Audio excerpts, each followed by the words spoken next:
പലപ്പോഴും പല രീതിയിലും പ്രവർത്തിക്കണം എന്ന് പല പദ്ധതികളും നമ്മൾ തയ്യാറാക്കി വെക്കും.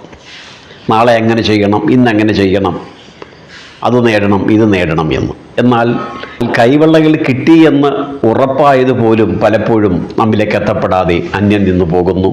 പലതും അകാരണമായി തട്ടിത്തെറിപ്പിക്കപ്പെടുന്നു. അർഹതപ്പെടുന്ന പലതും ലഭിക്കാതെ പോകുന്നു. അവസരങ്ങൾ ആവോളം ഉണ്ടായിട്ടും ലക്ഷ്യം നേടുവാനോ ശോഭിക്കുവാനോ കഴിയാതെ പോകുന്നു. ഇത്തരത്തിലുള്ള തടസ്സങ്ങളും സങ്കടങ്ങളും നമ്മുടെ ജീവിതത്തിൽ ഉണ്ടാകുവാനേ പാടില്ല. ഓരോ ദിനവും ഐശ്വര്യകരമായി മാറണം.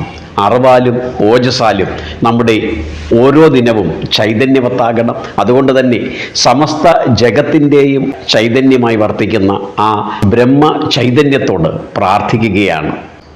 സമസ്ത ചൈതന്യത്തിൻ്റെയും ഉറവിടവും സർവ്വലോകങ്ങൾക്കും നിദാനമായതും സർവ്വ പ്രവൃത്തികൾക്കും കാരണഭൂതവുമായ ശക്തിയെ പരിപൂർണമായ ഭക്തിയോടുകൂടി പ്രാർത്ഥിക്കുകയാണ്.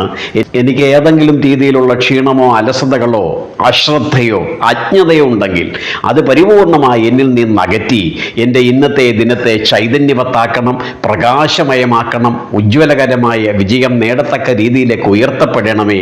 ഹേ സവിതാവേ, സൂര്യനെ പോലും ദ്യോതിക്കുന്ന ചൈതന്യമേ, സമസ്ത ചരാചരത്തിൻ്റെയും ഉടയവനായ പരബ്രഹ്മമേ, അവിടുത്തെ കൃപാകടാക്ഷം അണമുറിയാതെ അടിയനിലേക്ക് ഇന്ന് പരിപൂർണമായി എത്തിച്ചേരണമേ എന്ന പ്രാർത്ഥനയാണ്. ഇത് മന്ത്രങ്ങളിൽ വെച്ച് അത്യുത്തമമായ മന്ത്രമാണ്. ശ്രേഷ്ഠ മന്ത്രങ്ങളിൽ അതിശ്രേഷ്ഠമായ മന്ത്രമാണ് ഗായത്രി മന്ത്രം. ഓം ഭുർഭുവസ്വഹ തത്സവിതുർവരേണ്യം ഭർഗോ ദേവസ്യ ധീമഹി ധിയോ യോ ന പ്രചോദയാത്. നമസ്തേ. ദൈനംദിന ആചരണങ്ങളുടെ ഭാഗമായി നാലാമതായി, അതായത് കട്ടിൽ നിന്ന് താഴേക്ക് ഇറങ്ങുന്നതിന് മുമ്പും കാലെടുത്ത് ഭൂമിയിൽ വെക്കുന്നതിന് മുമ്പും തുടർന്ന് സ്നാനാദി കർമ്മങ്ങൾ ചെയ്യുമ്പോഴും ജപിക്കേണ്ട മന്ത്രങ്ങളെപ്പറ്റി സൂചിപ്പിച്ചു.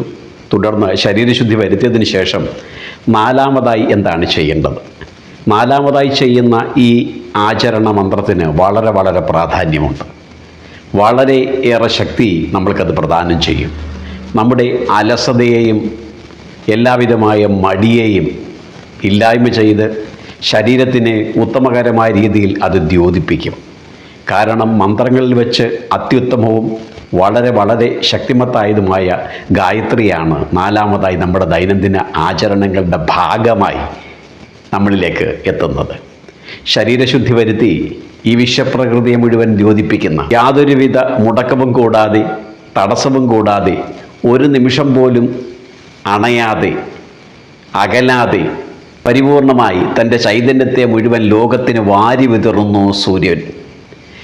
ആ സൂര്യനെ ദ്യോതിപ്പിക്കുന്നത് ബ്രഹ്മമാണ്, സർവശക്തനായ ഭഗവാനാണ്. ഈ മൂന്ന് ലോകങ്ങളെയും പ്രവർത്തന സജ്ജമാക്കുന്നത് ആ ഭഗവാനാണ്. സൃഷ്ടിച്ച് രക്ഷിച്ച് ഒടുക്കം ലയിപ്പിക്കുന്നതും ആ സച്ചിദാനന്ദ സ്വരൂപനായ ഭഗവാനാണ്. അതുകൊണ്ട് തന്നെ ഇരുകൈകളും തൊഴുതുകൊണ്ട് ഭക്തിയാദരപൂർവ്വം നമ്മൾ പ്രാർത്ഥിക്കുകയാണ്. അല്ലയോ ഹേ സവിതാവേ, ഭുർ ഭുവ സ്വർലോകങ്ങളെ മുഴുവൻ നിറഞ്ഞു നിൽക്കുന്ന ബ്രഹ്മ ചൈതന്യമേ, ആദിത്യനിൽ പ്രകാശരൂപമായി കാണുന്ന ആ ശക്തി വിശേഷണമേ, അവിടുത്തെ ദിവ്യമായ കൃപയാൽ അനുഗ്രഹത്താൽ എന്നെ ദ്യോതിപ്പിക്കണം, പ്രചോദിപ്പിക്കണം. ഈ ആദിത്യഗ്രഹണങ്ങളെപ്പോലെ പ്രകാശകരമായ രീതിയിലേക്ക് മാറുവാനും ആവശ്യമുള്ളവർക്കെല്ലാം വെളിച്ചത്തെ പ്രദാനം ചെയ്യുന്ന ചൈതന്യമായി മാറുവാനും അവിടെ നിന്ന് ഈ ഉള്ളവനെ അനുഗ്രഹിക്കണം.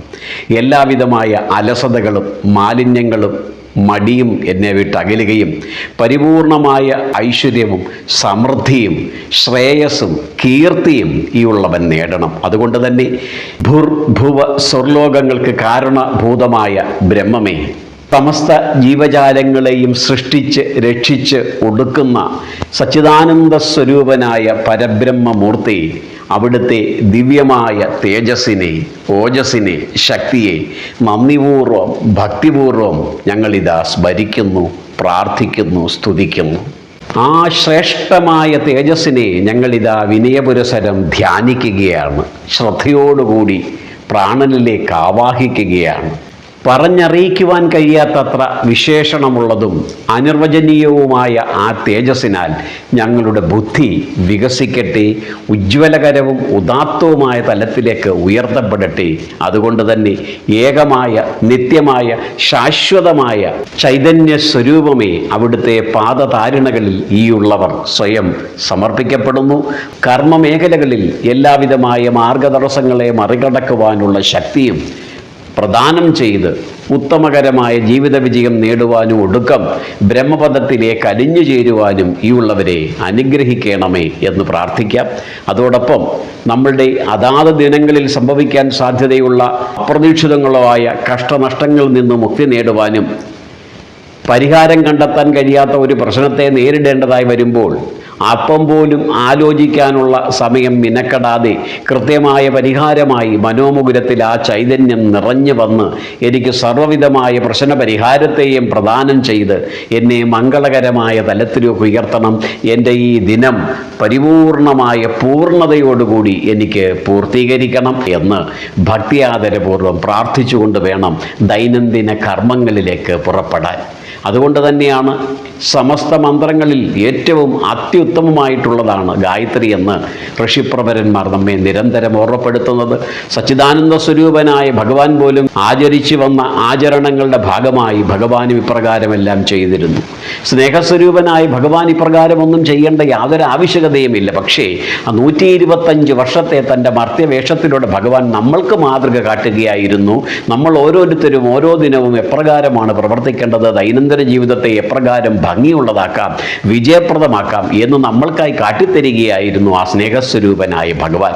ഭാഗവതം ശ്രദ്ധിച്ചാൽ നമ്മൾക്ക് കൃത്യമായി മനസ്സിലാകും. പ്രഭാതവന്ദനവും സന്ധ്യാവന്ദനവും എല്ലാം കൃത്യമായി തന്നെ ഭഗവാൻ നിർവഹിച്ചിരുന്നു. അതുകൊണ്ട് ആ സ്നേഹസ്വരൂപനായ ഭഗവാൻ കാട്ടിത്തന്ന മാർഗത്തിലൂടെ നമ്മൾക്ക് സഞ്ചരിക്കാം, പരിപൂർണമായ വിജയത്തെ നേടാം, കഷ്ടനഷ്ടങ്ങളെ മറികടക്കാം, പൂർവ്വ ജന്മാർജിതമായ പാപസഞ്ചയങ്ങളുടെ ശക്തിമത്തായ ചങ്ങലയെ തകർത്ത് ഉജ്ജ്വലകരമായ രീതിയിൽ ഉദിച്ചുയരാം. അതിനായി സവിതാവിനെ ഭക്തിപൂർവം പ്രാർത്ഥിക്കാം, പ്രണമിക്കാം. മറ്റൊരു വിഷയവുമായി വീണ്ടും കണ്ടുമുട്ടുന്നത് വരെ പ്രിയമിത്രങ്ങളെ, അമൃതം ഗോപാലകൃഷ്ണൻ എന്ന ഈ എളിയവൻ്റെ ശതകോടി പ്രണാമം.